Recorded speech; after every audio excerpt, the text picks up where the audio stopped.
Hello students, आज हम class 11 hornbill book का चैप्टर सिल्क रोड रिवाइज करेंगे।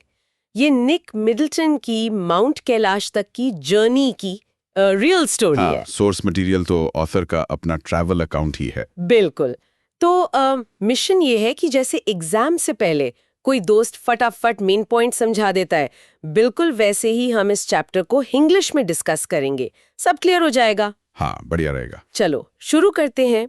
स्टोरी शुरू होती है राव से। नरेटर अपने कंपेनियंस चेतन, जो उनका ड्राइवर है, हाँ, चेतन और डैनियल, जो इंटरप्रेटर हैं, उनके साथ निकलते हैं। एम क्या है? माउंट कैलाश का कोरा, मतलब परिक्रमा करना। और गाड़ी वो भी खास, टोयोटा 4 व्हील ड्राइव। हाँ, क्योंकि रास्ते बहुत डिफिकल्ट और रॉकी हैं, आसान नहीं है वहां ड्राइव करना। और ये जर्नी ना एक बहुत ही ऊंचे, बिल्कुल बंजर प्लेटो से होकर जाती है। मतलब सोचो, कैसा होगा वहां? हवा एकदम ठंडी, ऑक्सीजन लेवल कम, और दूर दूर तक देखो तो बस धूल और पत्थर। सर्वाइवल आसान नहीं है बिल्कुल। बाप रे। हाँ, कभी कभार वो याक्स चराने वाले नोमैड्स दिख जाते हैं अपने काले टेंट्स के साथ। पूरा माहौल काफी लाइफलेस सा लगता है, पर फिर भी एक अजीब सी स्पिरिचुअल एनर्जी है वहाँ। एक खिंचाव महसूस होता है। समझ सकती हूँ। फिर रास्ते में वो हॉर नाम की जगह पर रुकते हैं। ये फेमस लेक मानसरोवर के पास है। हाँ, पवित्र मानसरोवर। लेकिन हॉर देखकर नरेटर काफी डिसअपॉइंट होते हैं। कहते हैं बहुत ही गंदी, डस्टी और कूड़े कचरे से भरी हुई जगह है। और देखो, यहीं पर एक बड़ा इंटरेस्टिंग कॉन्ट्रास्ट है। कैसा कॉन्ट्रास्ट? एक तरफ हॉर जैसा मैला कुचला टाउन, और बिल्कुल उसके पास ही इतनी शांत, साफ और खूबसूरत लेक मानसरोवर। अच्छा। हाँ, ये दिखाता है कि नेचर कितनी सुंदर है और हम इंसान कैसे केयरलेसनेस दिखाते हैं कभी-कभी। सही कहा। उस रात वो एचिक के एक गेस्ट हाउस में रुकते हैं, लेकिन वहां लकड़ी की स्टोव से इतना ज्यादा धुआं था कि नरेटर का दम घुटने लगता अरे है। बाप रे। हाँ, उन्हें बिल्कुल नींद नहीं आती, बेचैनी रहती है। एक्चुअली ये एल्टीट्यूड सिकनेस के सिम्टम्स थे, मतलब ऊंचाई पर ऑक्सीजन की कमी से होने वाली प्रॉब्लम। हाँ हाँ, बिल्कुल। हाई अल्टीट्यूड पे ये आम बात है, पर खतरनाक भी हो सकती है। अगली सुबह तो हालत और बिगड़ गई। सिर में तेज दर्द, नोजिया जैसा लगना और सांस लेने में भी डिफिकल्टी हो रही थी। ओह। उनके ड्राइवर चेतन को फिक्र होने लगी कि कहीं उन्हें एक्यूट माउंटेन सिकनेस माने एएमएस न हो जाए। वो काफी सीरियस हो सकता है। हाँ, ईएमएस जानलेवा भी हो सकता है अगर ध्यान ना दिया जाए। तो वो जल्दी से डार्शन के मेडिकल कॉलेज पहुंचे। वहां एक टिबेटन डॉक्टर थे, जिन्होंने एक लंबा सा फर वाला कोट पहना हुआ था। अच्छा, टिबेटन डॉक्टर। हाँ, उन्होंने नरेटर को चेक किया और 5 दिन की दवाई दी।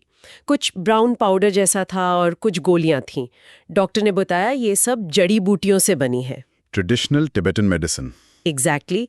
और डॉक्टर ने आराम करने की सलाह दी। इस दवाई और रेस्ट से नरेटर को धीरे धीरे बेहतर लगने लगा। ये अच्छी बात हुई। ये दिखाता है कि वो ट्रेडिशनल मेडिसिन कितनी इफेक्टिव हो सकती है। और ये इंसिडेंट हाई एल्टीट्यूड ट्रैवल के रिस्क्स को भी दिखाता है। तैयारी बहुत जरूरी है। बिल्कुल। फाइनली नरेटर दर्शन पहुंचते हैं।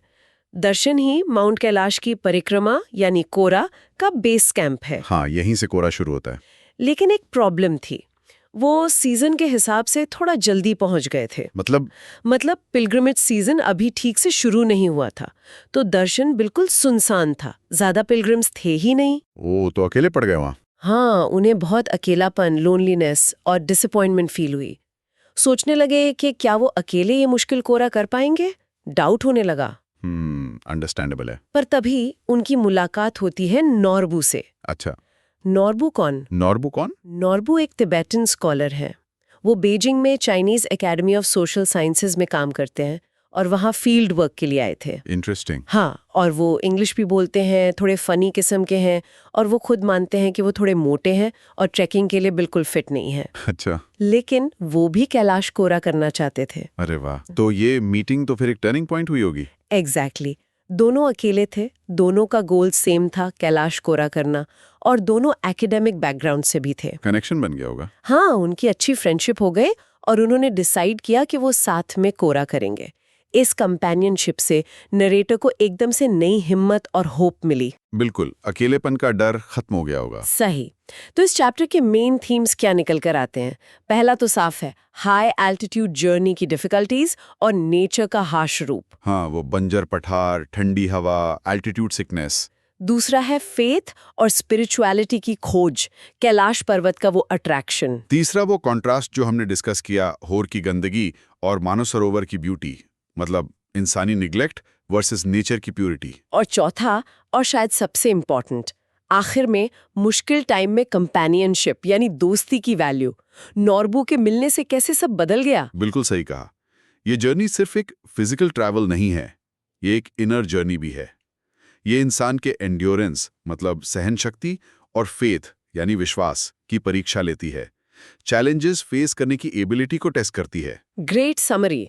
चलो अब एग्जाम के लिए कुछ क्विक पॉइंट्स फटाफट देख लेते हैं। हाँ बिल्कुल। ऑथर निक मिडल्टन, याद रखना ये ज्योग्राफर और ट्रैवल राइटर हैं। कंपेनियंस शुरू में टी शैतान ड्राइवर और डैनियल इंटरप्रेटर, बाद में मिले नॉर्बू स्कॉलर। इंपॉर्टेंट प्लेसेस, रावू से शुरू हुई जर्नी, फिर हॉप पहुंचे जो डर्टी टाउन था, पास में लेक मानसरोवर जो सेक्रेड और ब्यूटीफुल है, और आखिर में डार्चन, कैलाश कोरा का base camp. Problems faced, harsh plateau journey, बहुत ज्यादा ठंड, एल्टीट्यूड सिकनेस जिसमें हेडेक, नोजिया, स्लीपलेसनेस हुआ, और फिर डार्चन में loneliness. Hospital scene, Darchen medical college गए, टिबेटन डॉक्टर मिले जिन्होंने फर कोट पहना था और हर्बल मेडिसिन दी। मीटिंग नॉर्बू, ये स्टोरी का टर्निंग पॉइंट था। दोनों ने साथ में कोरा करने का प्लान बनाया। Themes, endurance, faith, spirituality, companionship और वो मैन वर्सेस नेचर वाला कॉन्ट्रास्ट। बिल्कुल, ये पॉइंट्स याद रहेंगे तो आंसर्स लिखने में आसानी होगी।